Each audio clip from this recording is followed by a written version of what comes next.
Ռուսաստանը Հայաստանին համարում է բարեկամ երկիր և մտադիր է շարունակել զարգացնել երկկողմ հարաբերությունները, հայտարարել է Ռուսաստանի նախագահի խոսնակը։ Դմիտրի Պեսկովի խոսքով Ռուսաստանի և Հայաստանի հարաբերությունները չեն ընդհատվել և չեն կարող ընդհատվել։ Հայաստանը ինքնիշխան պետություն է, մեզ շատ բան է կապում երկկողմ, պատմական, մշակութային, ԵԱՏՄ-ի պես կարևոր ինտեգրացիոն ասոցիացիային համատեղ մասնակցության առումով, նշել է Պեսկովը։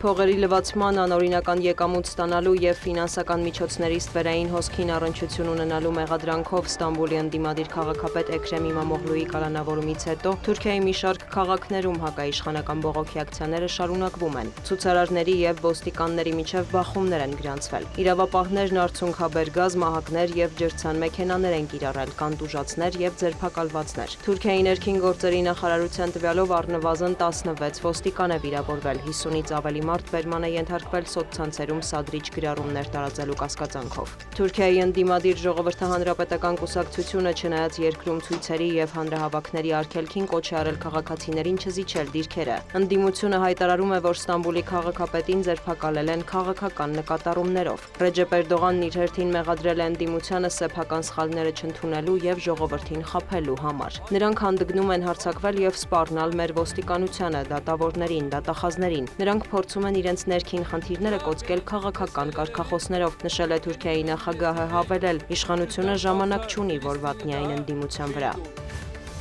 Ամերիկյան ուժերն անցած շաբաթվանից ավիահարվածներ են հասցնում Եմենին, մայրաքաղաք Սանային և այլ բնակավայրերի։ Տեղական ԶԼՄ-ների տվյալով կան ավերածություններ, զոհեր և տուժածներ։ Հութիներն էլ հարվածել են Թել Ավիվի հարավում գտնվող իսրայելական ռազմական օբյեկտի, Երուսաղեմում և Թել Ավիվում օդային տագնապի ազդանշաններ են հնչել։ Ամերիկյան կողմը հութիներին մեղադրում է Կարմիր ծովում ամերիկյան և այլ երկրների նավերը, ինքնաթիռները հրթիռակոծելու և ամբողջ աշխարհի տնտեսությանը միլիարդավոր դոլարների վնաս հասցնելու համար։ Վաշինգտոնը մեղադրում է նաև Իրանին հութիներին աջակցելու համար։ Ամերիկյան հարվածների ֆոնին հութիները շարունակում են թիրախավորել Կարմիր ծովում նավարկող ամերիկյան և իսրայելական նավերը։ Շարժումը նախազգուշացնում է, կանգ չեն առնի, քանի դեռ Իսրայելը ռազմական գործողություններ է իրականացնում Գազայի հատվածում և սպանում պաղեստինցիներին։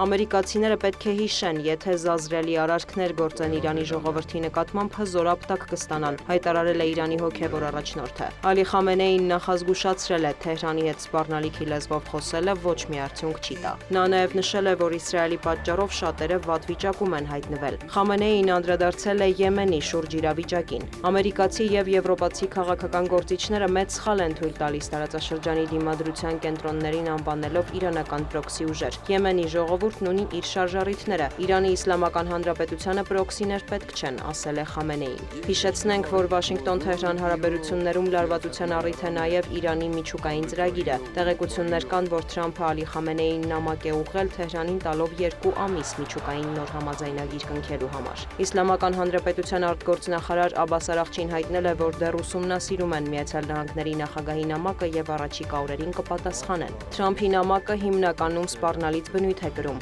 Միևնույն ժամանակ կան նաև հնարավորություններ։ Մենք կանդրադառնանք ինչպես սպառնալիքներին, այնպես էլ հնարավորություններին, շեշտել է դիվանագետը։ Դոնալդ Թրամփը հրամանագիր է ստորագրել ԱՄՆ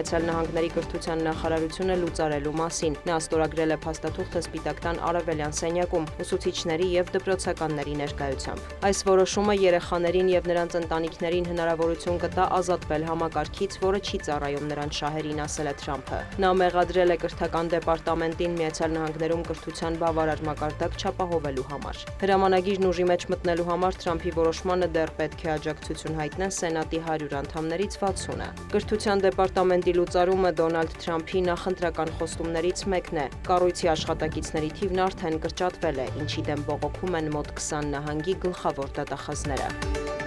Դիանա Գասպարյան, լուրեր։